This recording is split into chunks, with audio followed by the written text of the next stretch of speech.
Okay, for this screencast, we're going to talk about number 2, doing cross-tabulation analysis. And to keep things a little more simple, what I ask you to do is to recode all variables so that all variables are dichotomous. I think it's easiest to do this work when you have just 2 groups or 2 categories. So before we can do the cross-tabulation analysis, and again, a cross-tabulation analysis examines if 2 variables are significantly related, we first need to dichotomize them. So let's use this hypothesis right here. Again, remember, so here's my hypothesis that we're going to use for this example. But remember, for the actual assignment, you need to do this for each hypothesis. So you do this twice. So my hypothesis is that older people pray more. If that's my hypothesis, how do you break these variables down into 2 groups? Now, for example, if this were your hypothesis, you already have a variable. You already have one variable that's dichotomized, so you wouldn't need to worry about breaking down men and women since that's already broken down into 2 groups. But I'll do an example where neither variable is already dichotomized. So to figure out how you can break it down into 2 groups, let's just do a frequencies command to see how many people there are in each age group. So my hypothesis, age, and prayer. You go to Analyze Descriptive Statistics, Frequencies.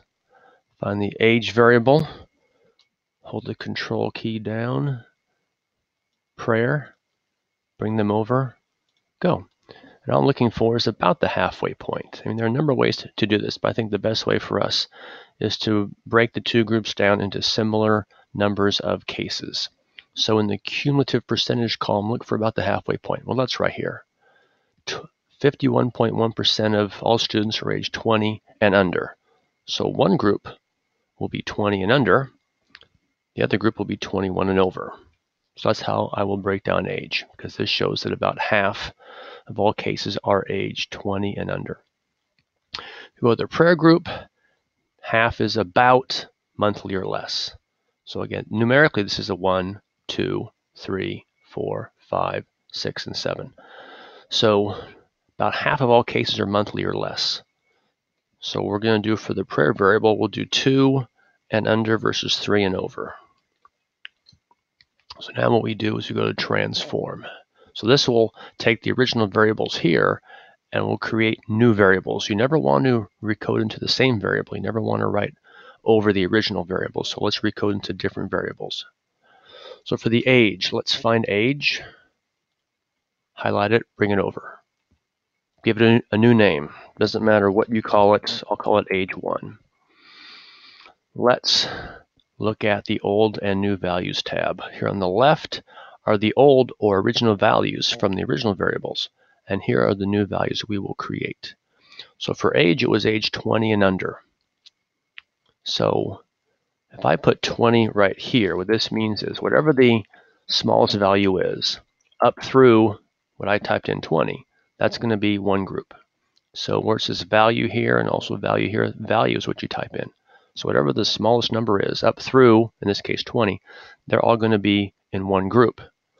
I will make this new group labeled as 0. And then I also want people age 21 and over. So if I type 21 here, what that means, the value of 21 up through whatever the highest value is, they're all going to be in another group. We will label those as 1s. So click on the add button and just double check, make sure. So smallest through 20 is one group, 21 through the highest is another group. Okay, click continue. Then click change. Right now there's a question mark, so you have to click change. Now this original variable, which is right here, has now been recoded into a different variable, which is called age 1. And then I click OK. And that's what you can see right here. I recoded age into this new variable. If you look at our data set, there's this new variable, age 1. And let's do a values label very quickly. Remember, these zeros were 20 and under. Click add. My 1s were 21 and over. Add. Okay. Whenever you create a new variable, make sure you go to the variable view tab and add the values. So we also now need to do the prayer variable. So again, transform. recode into different variables. I don't want to do age anymore, so I'll highlight it. I'll get rid of it. I want the prayer variable, highlight it, bring it over. I'll call it our pray 1. Again, doesn't matter what you call the new variable. It has to be a different name than that which is already over here. Click on old and new values, again, because I already did this once with age. Let's get rid of these values. So based on what we looked at in our output file, we wanted 2 and under versus 3 and over. So what I'll do, again, right here, the number of ways I could do it. I'll show you a different way to do it. Whatever is 1 and 2, I'll make them one group of 0. Again, I could have clicked this button here and put 2, which would be lowest through 2. But I'll show you a different way to do some recoding. So my 1s and 2s are going to be in one group. They're going to be my 0s now. My 3 through 7 are going to be another group. I'll code them as 1. Again, I could have clicked this button right here and put 3 here. But I'll do it this way. So my 1s and 2s are in one group labeled 0. My 3 through 7s are another group labeled as 1. And click continue. Gotta click change because again right now there's the question mark. Click change. Click OK. So now that I've done the recoding, let's do the analysis. But again, first let me just show you something quickly here. If you look at the data view, all these new variables have are 0s and 1s. So for example, right here, these are the age is a 1, so that tells me that this person was at least 21 years old. So if we scroll over, we'll see that person's 36. Here this is 0. Well, that person is 18. So that's how this recoding works. Okay, now we need to do the cross-tabulation analysis, which tells us, is there any significant relationship between a person's age and if they pray? And this is my independent variable. That's my dependent variable.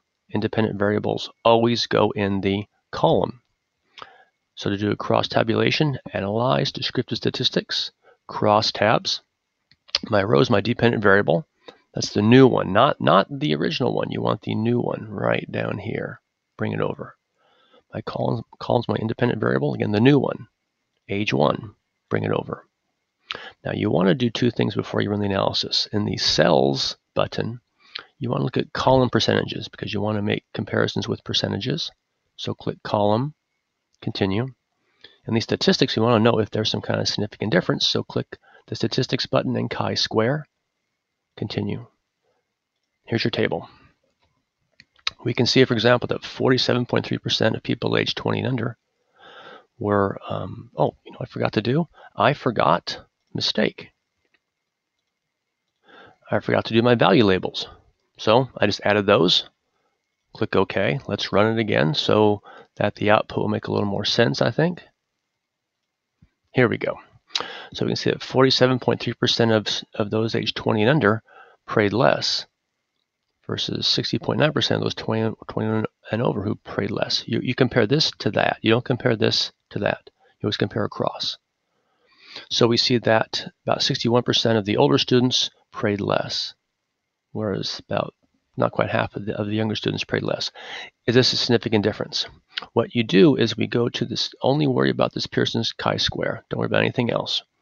What we want is this number right here. If this number is this is important, if it's 0.050 or smaller, that means there is a significant relationship. If it's 0.051 or larger, there's not a significant association. So even though we see that older people here are more likely to not pray, because that's about a 13 or so % difference, we see that it is not a significant difference. So this is your significance level. Again, if it's 0.050 or smaller, there's no significant difference. So in closing, the way that we interpret this statistic here is, this means there's a 6.7% chance that I'm wrong if I say that age and prayer are significantly related. And all we're willing to take is a 5% chance. So again, if you have any questions, let me know.